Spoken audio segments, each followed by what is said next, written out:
बिहार की सियासत में बीते दिन से शुरू हुआ बंगला संग्राम अब अपने सबसे चरम और हाई वोल्टेज मोड़ पर पहुंच चुका है।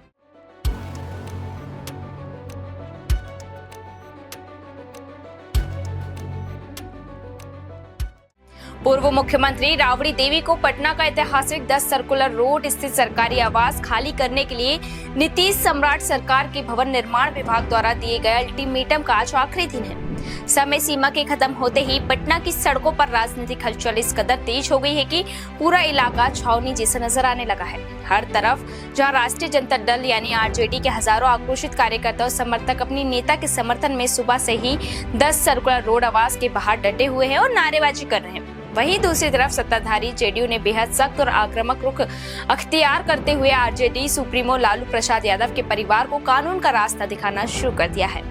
जेडीयू के इस कड़े तेवर ने साफ कर दिया है कि इस बार सरकार किसी भी रसूख के आगे झुकने के मूड में बिल्कुल भी नहीं है और तय मियाद खत्म होते ही बड़ी प्रशासनिक कार्रवाई की जा सकती है। लेकिन अब सबसे बड़ा सवाल ये उठता है कि जब आज सोमवार यानी 15 जून 2026 को बंगला खाली करने का आखिरी दिन है, तो फिर लालू परिवार की शिफ्टिंग अचानक क्यों टल गई? तो आरजेडी के अंदरूनी सूत्रों और करीबियों से मिल रही जानकारी के मुताबिक इस देरी के पीछे कोई राजनीतिक अड़ंगा नहीं है, बल्कि मलमास का धार्मिक कारण बताया जा रहा है। सूत्रों का दावा है कि मलमास के अशुभ महीने के कारण राबड़ी देवी आज अपना बंगला खाली नहीं कर सकती और जैसे ही ये मलमास समाप्त होगा वैसे ही कोई बेहद शुभ दिन और मुहूर्त देखकर लालू यादव का पूरा परिवार इस वीआईपी बंगले को छोड़कर दूसरे आवास में परिसर में सम्मानजनक तरीके से शिफ्ट हो जाएगा।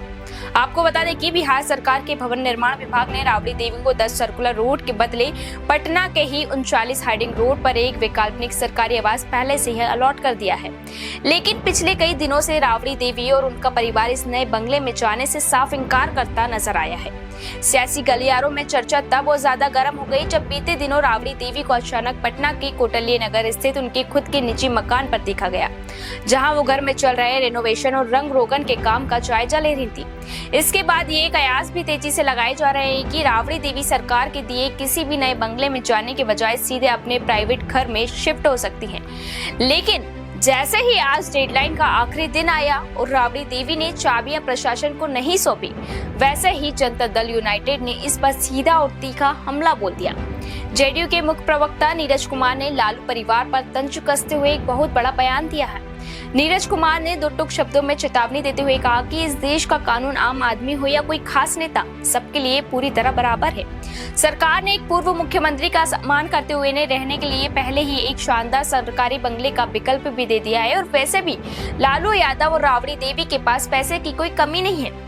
वो पटना में जहां खड़े हो जाएंगे वहीं अपना नया आशियाना बसा लेंगे। जेडीयू प्रवक्ता ने तीखे लहजे में कहा कि बिहार की जनता ने हालिया चुनावों में राजनीतिक रूप से लालू परिवार का बोरिया बिस्तर पहले ही गोल कर दिया,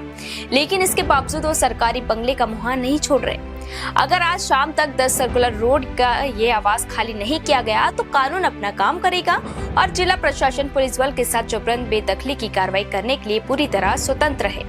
भवन निर्माण विभाग के नोटिस की मियाद आज सूरज ढलने के साथ ही पूरी तरह खत्म हो जाएगी और लालू परिवार ने मलमास के बाद ही नए घर का रुख करने का मन बनाया है। ऐसे में अब इस पूरे विवाद की गेंद बिहार की सम्राट सरकार और पटना जिला प्रशासन के पाले में जा चुकी है। लेकिन अब सबसे बड़ा और सस्पेंस भरा सवाल ये है कि क्या नीतीश सम्राट की ये सरकार लालू परिवार की धार्मिक आस्था का सम्मान करते हुए मलमास खत्म होने का इंतजार करेगी या फिर आज ही पटना पुलिस 10 सर्कुलर रोड पर कोई बड़ा और ऐतिहासिक कार्रवाई करके इस बंगले को सील कर देगी। इस हाई प्रोफाइल सियासी ड्रामे और सरकार के अगले कदम पर इस वक्त पूरे बिहार की निगाहें टेकी हुई है। लेकिन अब देखना ये बेहद दिलचस्प होगा कि क्या आरजेडी और जेडीयू के बीच छिड़ी ये बंगले की जंग पटना की सड़कों पर किसी नए सियासी टकराव को जन्म देती है या फिर लालू परिवार शांतिपूर्ण तरीके से चाबियां सौंप देता है।